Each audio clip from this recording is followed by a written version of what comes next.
आकाश की गुमशुदगी को 6 महीने हो चुके थे। गांव वालों ने कुएं के चारों ओर मोटी जंजीरें डाल दी थी और कोई भी वहां पास तक नहीं जाता था। मगर फिर भी रात के समय अक्सर किसी की चीखें और अजीब सी हंसी गूंजती थी। गांव वाले डरते डरते अपने घरों में दुबके रहते। इसी बीच गांव में अर्जुन नाम का एक युवक आया।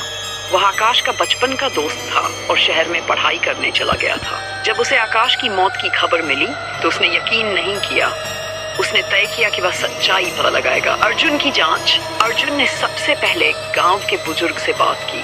बुजुर्ग ने उसे सावित्री की कहानी सुनाई, कैसे उसके पति ने उसे कुएं में धकेल दिया और तब से उसकी आत्मा वहीं कैद है। अर्जुन ने पूछा, अगर वह आत्मा कैद है तो क्या उसे मुक्त किया जा सकता है? बुजुर्ग कांपते हुए बोले, मुक्त? नहीं बेटा, जो आत्मा बदला लेने पर उतर आए उसे कोई नहीं रोक सकता। वो अब इंसान नहीं रही, वो शैतान बन चुकी है। लेकिन अर्जुन ने ठान लिया था। पहली रात कुएं के पास। उस रात अर्जुन टॉर्च और पूजा की कुछ चीजें लेकर कुएं के पास गया।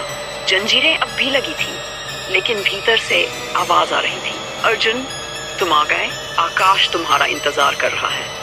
अर्जुन का दिल जोर जोर से धड़कने लगा। उसने कुएं में झांका। अंधेरे में उसे 2 आकृतियां दिखाई दी। एक औरत, भीगे बालों और खोखली आंखों वाली, और उसके बगल में आकाश, जिसके चेहरे पर अजीब मुस्कान थी। आकाश ने कहा, दोस्त अब तू भी हमारे साथ आ जा। यहाँ कोई दर्द नहीं है, बस हमेशा की हंसी है। डरावना अचानक कुएं से एक लंबा काला हाथ बाहर निकला और अर्जुन को पकड़ने की कोशिश करने लगा। अर्जुन ने कांपते हुए अपने पास रखी पूजा की राख कुएं की ओर फेंकी। तभी भयंकर चीख गूंजी। कुएं से धुआं और जलती हुई बदबू उठी।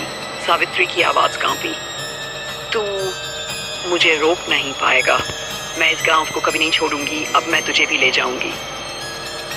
अर्जुन किसी तरह वहां से भागा और सीधे मंदिर पहुंचा। पुजारी का खुलासा, गांव के पुराने पुजारी ने उसकी बात सुनी और कहा, सावित्री की आत्मा को तभी मुक्त किया जा सकता है जब उसका सच्चा सच सामने आए, जब उसे इंसाफ मिलेगा, वरना वह हर साल एक नया शिकार लेती रहेगी। अर्जुन ने पूछा, तो उसका इंसाफ कैसे होगा? पुजारी ने कहा, तुझे उसके पति की गुनाहों की सच्चाई सबके सामने लानी होगी और फिर उसी कुएं के पास उसकी आत्मा को शांति दिलानी होगी। लेकिन सावधान रहना, वह तुझे कभी ऐसा करने नहीं देगी। अंतिम चुनौती अर्जुन अब तय कर चुका था। वह सावित्री के पति के गुनाहों का